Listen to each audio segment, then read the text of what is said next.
ఒకటో అధ్యాయము 2-3 వచనాల్లో రాయబడుచుంది. నా సహోదరులారా, మీ విశ్వాసన కలుగు పరీక్ష ఓర్పును పుట్టించును. చాలండి. ఇక్కడ రాయబడుచుంది విశ్వాసమునకు కలుగు పరీక్ష అంటున్నాడు.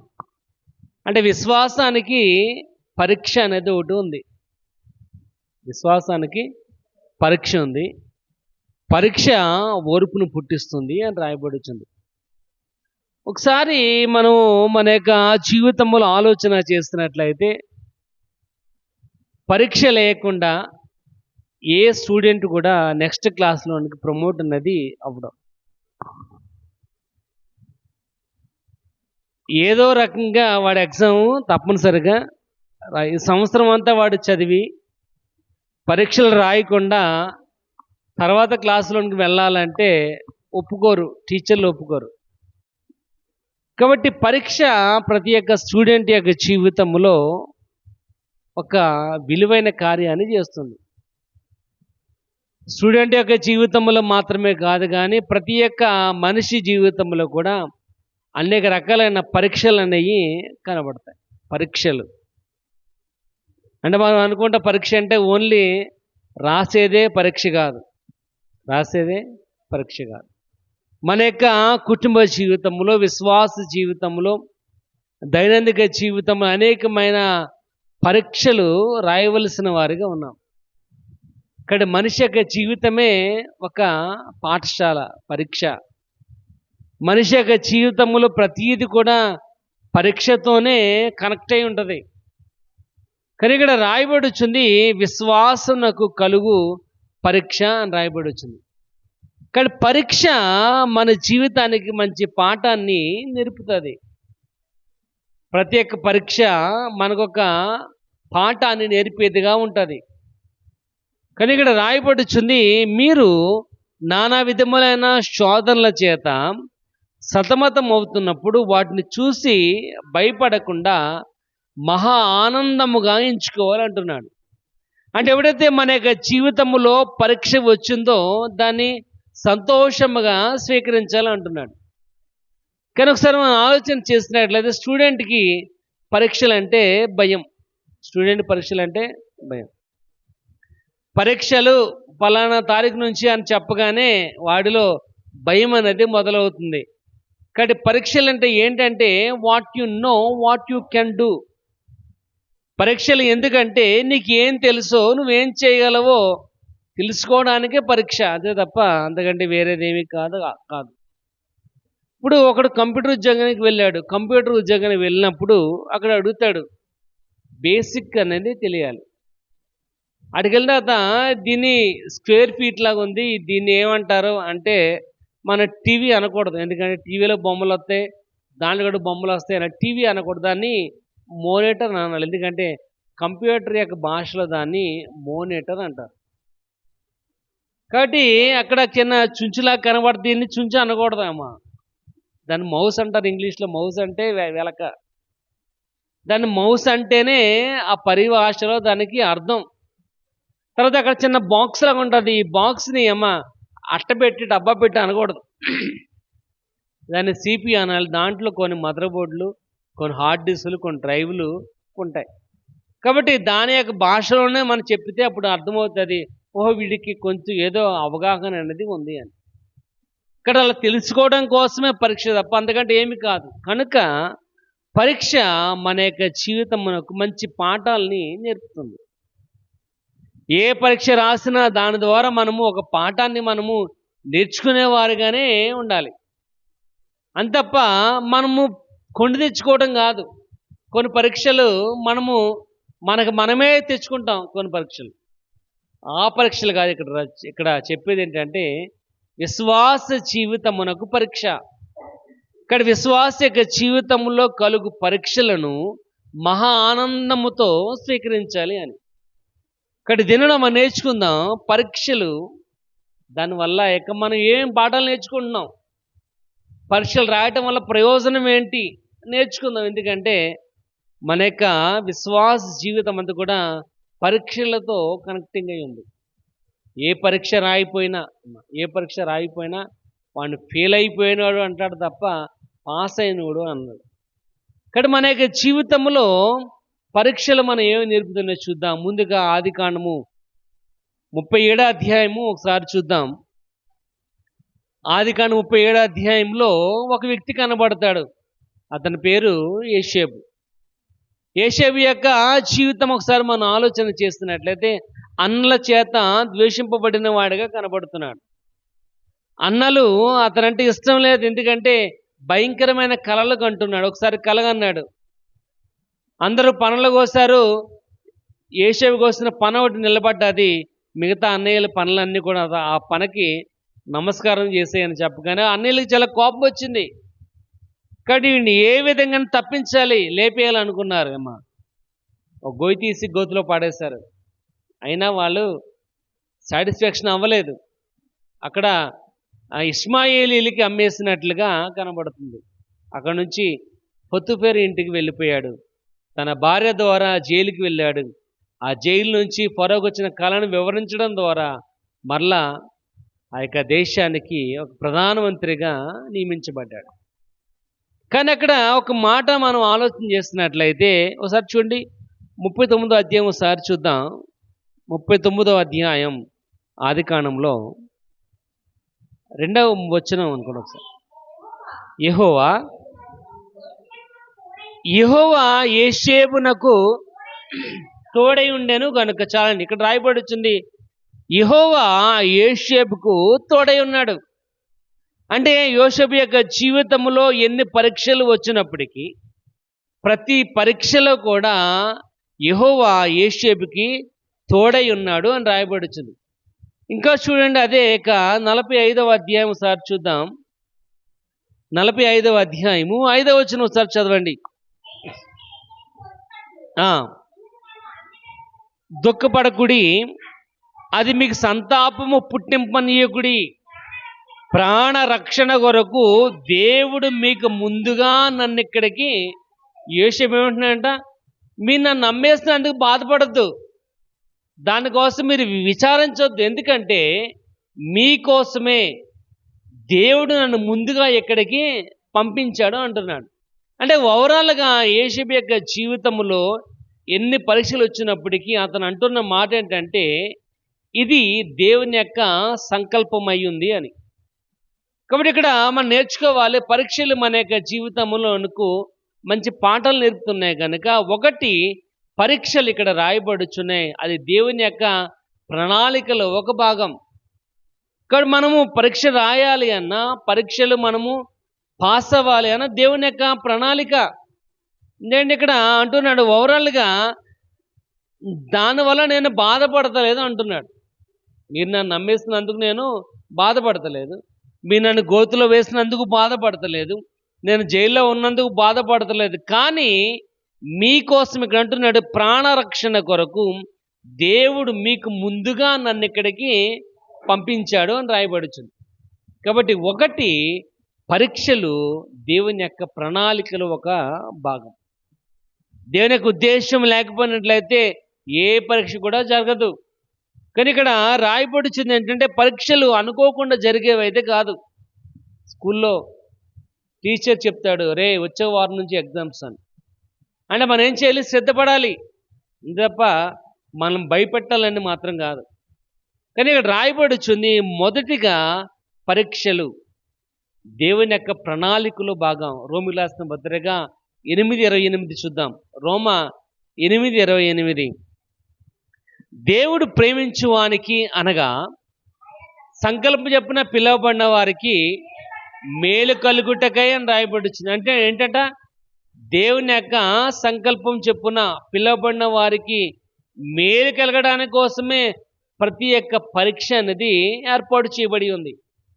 కాబట్టి మన యొక్క జీవితంలో వస్తున్న ప్రతి ఒక్క పరీక్ష, శోధన, అక్కడ అంటున్నాడు నానా విధములైన శోధనలు మీ మీదకి వచ్చినప్పుడు మీరు మహా ఆనందముగా ఎంచుకోవాలి అని. అంటే పరీక్ష వచ్చినప్పుడు దాన్ని సంతోషముగా ఎంచుకోవాలి, ఎందుకంటే పరీక్ష దేవుని యొక్క ప్రణాళికలో ఒక భాగం. కాబట్టి దేవుడు పెట్టినదే అది పరీక్ష. ఎందుకంటే ఇక్కడ అంటున్నాడు, మీ విశ్వాసమునకు పరీక్ష ఓర్పుని కలిగిస్తుంది. ఇక్కడ విశ్వాసం ఉందంటే పరీక్ష అనేది తప్పకుండా ఉంటుంది. పరీక్ష అవసరం. పాస్ అవ్వాలి, రాయాలి, చదవాలి. అదే విశ్వాసం. ఇక్కడ ఒకటి పరీక్షలు దేవుని యొక్క ప్రణాళికలో భాగం. రెండోది మనం చూద్దాం. యోబు గ్రంథము 2వ అధ్యాయం 10వ వచనం చూడండి. యోబు గ్రంథము 2వ అధ్యాయం 10వ వచనం. అక్కడ యోబు భార్య అంటుంది, ఒకసారి మాట చదవండి ఒకసారి. అందుకు అతడు, మూర్ఖురాలు మాట్లాడినట్టు మాట్లాడుతున్నావేంటి? మనము దేవుని వలన మేలు అనుభవించుదుమా, కీడును మనము అనుభవింప తగదా అంటున్నాడు. ఏమంటున్నాడు? దేవుని వలన మేలు మాత్రమేనా, కీడు కూడా మనము అనుభవించాలి అంటున్నాడు యోబు. ఎందుకంటే ఊజు దేశంలో ధనవంతుడు యోబు.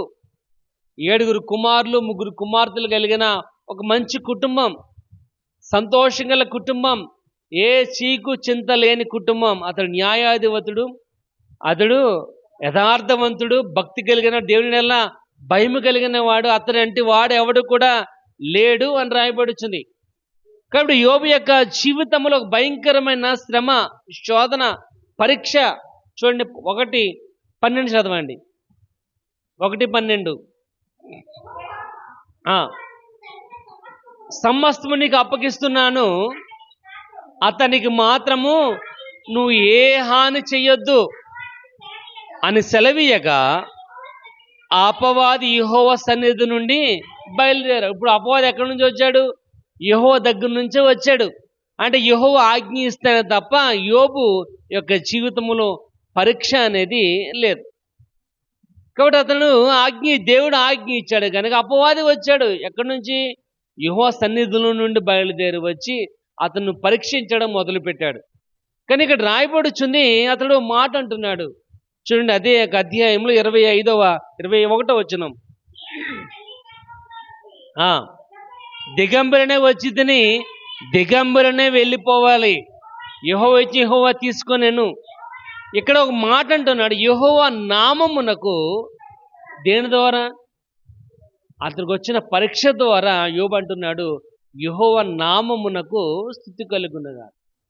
అంటే నాకు పరీక్ష రావటం వల్ల నేను దేవుణ్ణి స్తుతిస్తున్నాను అంటున్నాడు. ఎందుకంటే అతనుకున్న ఆస్తి ఇంకెవరికో లేదు. అక్కడ 14 నుంచి 18 వరకు ఉన్న వచనాలు మనం చదివినట్లయితే అతనికి ఎంత ఆస్తి ఉందో కనబడుతుంది. తన ఎడ్లు, గాడిదలు, ఒంటెలు, ఆఖరి తన పిల్లలతో సహా అందరూ కూడా చనిపోయారు. ఎవరు కూడా లేరు. అప్పుడు అంటున్నాడు, యెహోవా ఇచ్చాను, యెహోవాయే తీసుకొనేను. కాబట్టి దీని ద్వారా యెహోవా నామానికి స్తుతి కలుగును. కాబట్టి రెండవది, పరీక్షలు మన యొక్క విశ్వాసాన్ని బలపరుస్తాయి. పరీక్షలు మన విశ్వాసాన్ని ఏ విధంగా బలపరుస్తాయి అంటే, యోబు అంటున్నాడు, మూర్ఖురాలాగా మాట్లాడుతున్నావేంటి? దేవుని దగ్గర నుంచి దీవెనలు మాత్రమే పొందడం కాదు, కానీ కీడును కూడా మనము అనుభవించాలి. కాబట్టి మన యొక్క జీవితంలో విశ్వాసము బలపడాలి అంటే పరీక్షలు అనేవి తప్పనిసరి, ఎగ్జామ్స్ అనేవి తప్పనిసరి.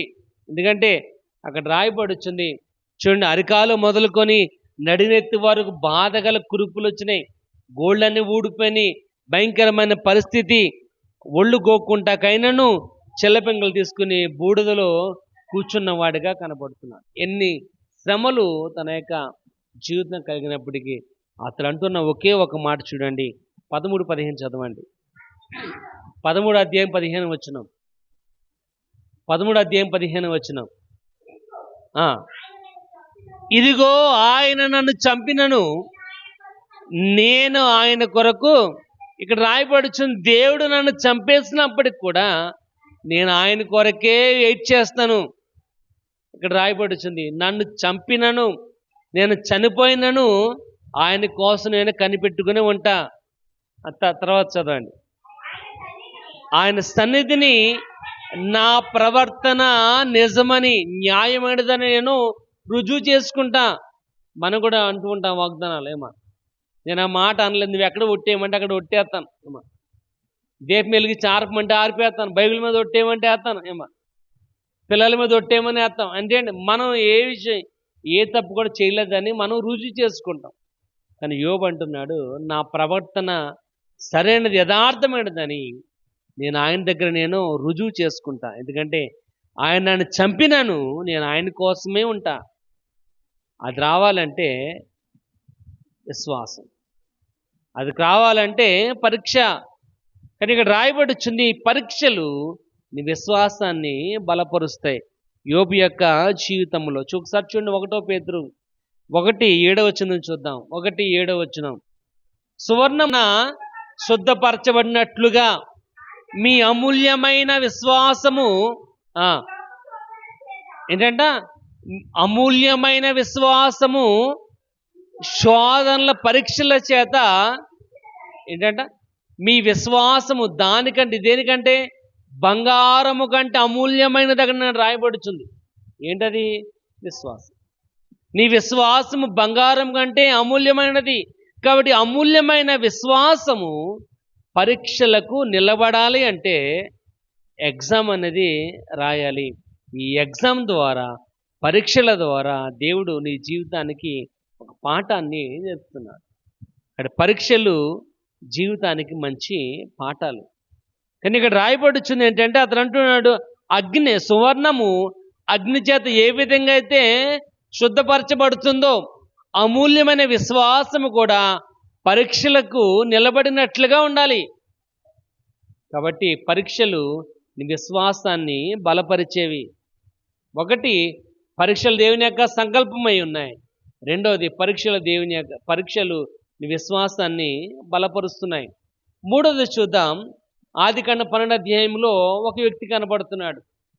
అతని పేరు అబ్రహాము. దేవుడని యెహోవా అబ్రహాముని పిలిచాడు, నీ బంధువుల్ని ఏంటోనే, నీ స్నేహితులను బంధువులను విడిచిపెట్టి నేను చూపించే దేశముకు నువ్వు వచ్చేయాలి. అక్కడ 2వ చదవండి, 12:2. నిన్ను గొప్ప జనముగా చేసి నిన్ను ఆశీర్వదించేదను, నీ నామమును గొప్ప చేయదును, నీవు ఆశీర్వాదముగా ఉందువు. ఇక్కడ రాయబడి నిన్ను గొప్ప జనముగా చేస్తానంటున్నాడు. ఆ వాగ్దానం చేస్తున్నప్పుడు అబ్రహాం యొక్క వయస్సు 75 సంవత్సరాలు.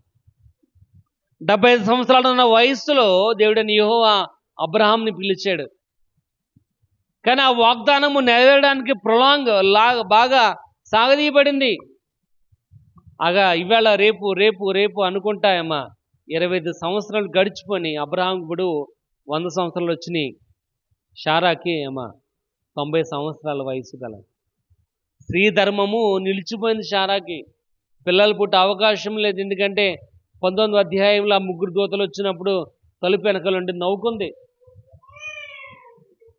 తలుపు వెనకలుండి నవ్వుకుంటుంది. ఎందుకంటే స్త్రీ ధర్మము నిలిచిపోయింది. కానీ ఇక్కడ రాయబడి చూడండి, 21వ అధ్యాయం 2వ చూద్దాం. ఆదికాండం 21:2. ఎట్లనగా దేవుడు అబ్రహాముతో చెప్పిన నిర్ణయ కాలమున శారా గర్భవతివై అతనికి ముసలితనమందు కుమారుణ్ణి, ఎప్పుడంట? నిర్ణయ కాలమున. ఈ నిర్ణయ కాలం వచ్చే లోపల ఎంత సహనాన్ని భరించిన వాడుగా కనబడుతున్నాడు. ఎందుకంటే 15వ అధ్యాయంలో అన్నాడు, నువ్వు నాకు ఇవ్వవలసిన వాగ్దానాన్ని నెరవేర్చలేకపోయావు కనుక ఇదిగో నా పెద్ద దాసుడైన ఎలియాజరు నాకు నా ఆస్తికి కర్తగా ఉంటాడని అంటున్నాడు 15వ అధ్యాయంలో. 16వ అధ్యాయంలో వచ్చినడికి హాగార్ని పెళ్లి చేసుకున్నాడు, ఇష్మాయిల్ని అన్నాడేమో. కానీ తన యొక్క జీవితంలో ఎంతో సహనాన్ని కలిగిన వాడుగా ఉన్నాడు. కానీ పరీక్షలు మన యొక్క జీవితంలో సహనాన్ని నేర్పుతాయి. అబ్రహాం యొక్క జీవితం అటువంటి యొక్క సహనాన్ని నేర్పినాయి కనుక ఎన్ని ఇబ్బందులు వచ్చినప్పటికీ తను ఏదైతే నమ్మాడో, ఎందుకంటే చూడండి అక్కడ రాయబడుచుంది 15:6 చదవండి ఒకసారి. 15:6 అతడు యెహోవాను నమ్మెను, అది అతనికి నీతిగా ఎంచబడింది. యెహోవాను నమ్మాడు ఎన్ని పరీక్షలు వచ్చినప్పటికీ. ఎందుకంటే 22వ అధ్యాయంలో మనం చదివినట్లయితే అక్కడ రాయబడి 2వ నువ్వు వాగ్దాన కుమారుడైన నువ్వు ప్రేమించిన ఇస్సాకును నాకు బలిగా ఇమ్మన్నాడు. ఇవ్వడానికి రెడీ అయ్యాడు. సహనం. ఎందుకంటే వాక్య భాగం రాయబడి చూడండి 40 కీర్తన 1వ వచనం చూద్దాం. కీర్తనలు 41వ వచనం. కీర్తనలు 40 కీర్తన 1వ వచనం. యెహోవా కొరకు నేను సహనముతో కనిపెట్టుకొంటిని, ఆయన నాకు చెవియొగ్గి నా మొర ఆలకించును. ఎక్కడంట? యెహోవా దగ్గర సహనముతో నేను కనిపెట్టుకున్నప్పుడు ఆయన నా మొర ఆలకించాడు. ఇక్కడ పరీక్షలు నీ యొక్క జీవితమునకు సహనాన్ని నేర్పుతాయి.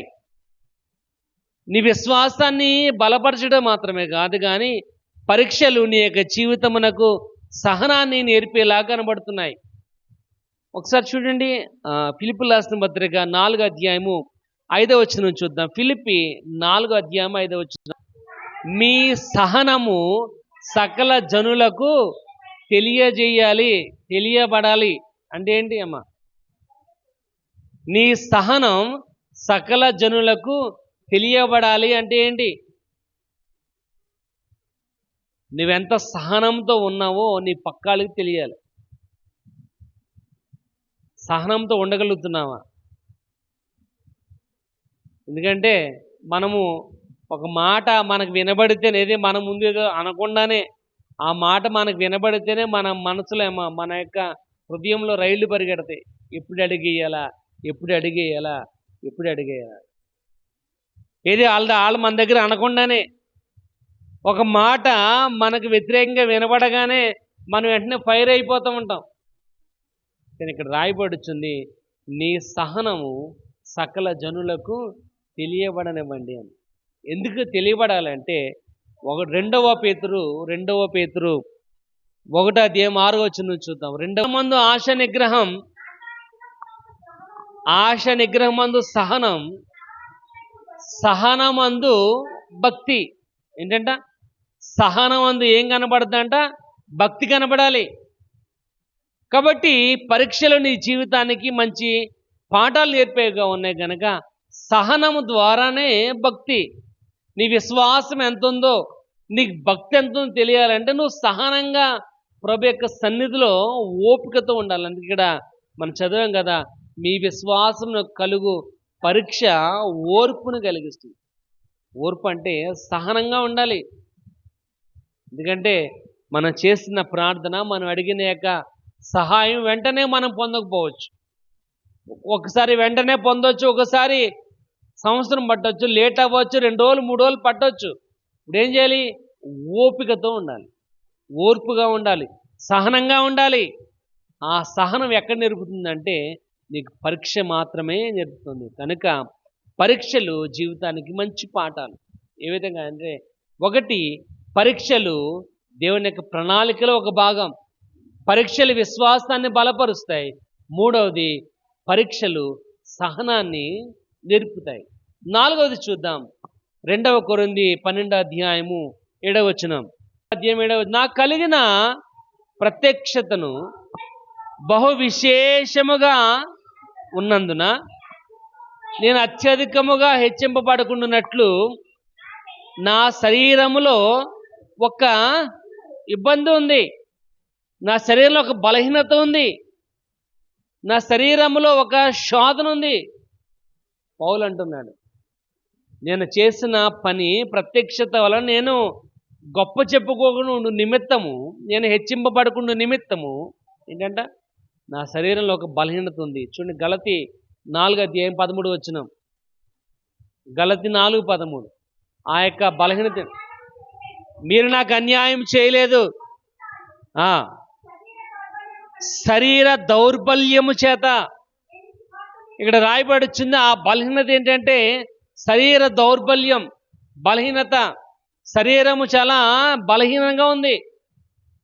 మన కూడా అంట ప్రార్థన ఆడదామంటే చాలా నీరసంగా ఉందండి. నీరసం అంటే ఏంటి అమ్మ? ఏదో మానేయడానికి ఏదో వంక. ఇక్కడ పౌలు అంటున్నాడు, నా శరీరం యొక్క దౌర్బల్యము చేత నేను ఇబ్బంది పడినప్పటికీ మీకు సువార్తను బోధించడంలో మాత్రం నేనేం లోటు చేయలే. కానీ ఇక్కడ రాయబడుచుంది ఏంటంటే నేను అత్యధికంగా హెచ్చించబడకుండా నా శరీరంలో ఒక బలహీనత ఉంది. ఆ బలహీనత ఉండటం ద్వారా నేను దేవుణ్ణి ఏమాత్రం కూడా తృణీకరించలేదు. ఎందుకంటే చూడండి 12వ అధ్యాయం 7వ వచనం చదవండి. అదే 2 కొరింథీ 12:7. తర్వాత వచనం చదవం. నేను ఒక ముళ్ళు నేను అత్యధికముగా నన్ను నలగొట్టుటకు సాతాను యొక్క దూతగా ఉంచబడ్డాను. చదువు. అది నా యొద్ద నుండి తొలగిపోవాలని దాని విషయమై నేను ముమ్మారు ఇక్కడ అంటున్నాడు, నా శరీరంలో ఉన్న బలహీనతలో విషయమై నేను దూరపరచబడాలని, దాని నుంచి బాగుపడాలని నేను దేవునికి ముమ్మారు ప్రార్థన చేస్తాను అంటున్నాడు. ఇప్పుడు శోధన వచ్చినప్పుడు, తన శరీరంలో బలహీనత ఉన్నప్పుడు, తన శరీర అక్కడ ఎంతగానో బాధపడినప్పుడు పౌలు ఏం చేశాడంట, ఆ విషయం గురించి ముమ్మారు ప్రార్థన చేశాడు. మనం ఎంతమంది ప్రార్థన చేస్తున్నాం? జ్వరం రాగానే డాక్టర్ కంటే ముందుగా టాబ్లెట్ కంటే ముందుగా మనం అనే మాట ఏంటంటే, పిల్లోడు జడుచుకున్నాడు, పిల్లోడు జడుచుకుని ఇప్పుడు ఏం చేయాలి? వాడు జబ్బుకోతాడు, మొలకోతాడు, కాలుకోతాడు, అన్ని తాగిళ్ళు కడితేనే తప్ప ఆడుకున్న దెయ్యం పోదు. ప్రార్థన చేసావు ఎప్పుడన్నా? నీకు బాగున్నప్పుడు, నీ బలహీనత ఎప్పుడైనా ప్రార్థన చేసావా? దేవుడిని అడిగావా, ప్రభా ఏంటి నాకు ఇదని? మనం అడగం, మనం ఎప్పుడు కూడా అడగం. కానీ ఇక్కడ పౌలు తన యొక్క జీవితంలో తను నేర్చుకున్న పాఠం మనకు చెప్తున్నాడు. ఏంటంటే, పరీక్షలు నేను దేవుని దగ్గరికి చేరుస్తాయి. పరీక్షలు నేను దేవుని దగ్గరికి ఏ విధంగా చేరుస్తాయి అంటే, అతని శరీరంలో బలహీనత ఉన్నప్పుడు ఏం చేస్తాడంట, ప్రభు నాకు ఈ విషయమై ముమ్మారు ప్రార్థన చేశాడు. మరి ప్రార్థన చేసినప్పుడు దేవుడు ఏం చేయాలి? సమాధానం ఇవ్వాలి. చదవండి 12:9 చదవండి. అందుకు ఆయన ఏమన్నాడంట, నా కృప నీకు చాలు. అసలు ఆ ప్రశ్నకి జవాబు ఏమన్నా సరిపోయిందా? ప్రశ్నకి జవాబు ఏమన్నా? ఇప్పుడు క్లాస్లో టీచర్ని ఎగ్జామ్ ఉన్నప్పుడు, సార్ ఇంపార్టెంట్ క్వశ్చన్ చెప్పండి అన్నప్పుడు, నేనున్నానులే అన్నాడు అనుకోండి, నేనున్నానమ్మ నువ్వేం కంగారు పడద్దు అని చెప్పాడు అనుకోండి, ఎగ్జామ్లో మనకేం చెప్తాడా? లేకపోతే మన ఆ ప్రశ్నకి జవాబు రాస్తాడా? రాయుడు. చెప్పడం అంతమందిలో ఏం చెప్తాడు? చెప్తే ఆల్రెడీ అందరూ చెప్పాలంటారు అది పిల్లలందరూ. కానీ ఇక్కడ ఆయన అంటున్నాడు, నా కృప నీకు చాలు. ఎందుకంటే నువ్వు ప్రార్థన చేసిన రాయబడుచుంది, నా బలహీనత ఏందే నేను అతిశయపడేవాడిగా ఉన్నాను, నా బలహీనత ఏందే నేను బలము కలిగిన వాడిగా ఉన్నాను. కాబట్టి నేను ఎప్పుడు బలహీనుడను అప్పుడు నేను బలవంతుడను అంటున్నాడు. కాబట్టి ప్రియమైన వాళ్ళారా, పరీక్షలు నిన్ను దేవుని దగ్గరికి చేరుస్తాయి. పరీక్ష రావడం గల కారణం ఏంటంటే నువ్వు దేవుణ్ణి అడగాలి. చూడండి, ఎప్పుడైతే మనము రాయి తగిలిందో, నడుస్తుండగా రాయి తగిలిందో మనం ఏమంటాం?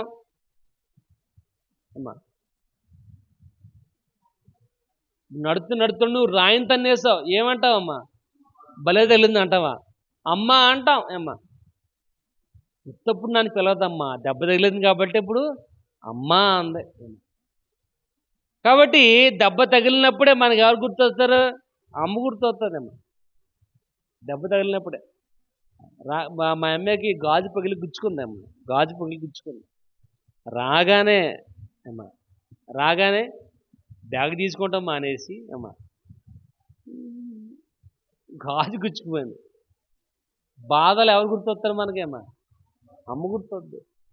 ఇక్కడ రాయబడుచుంది, దేవుని వాక్యం చెప్తుంది, పరీక్షలు నేను దేవుని దగ్గరికి చేరుస్తాయి.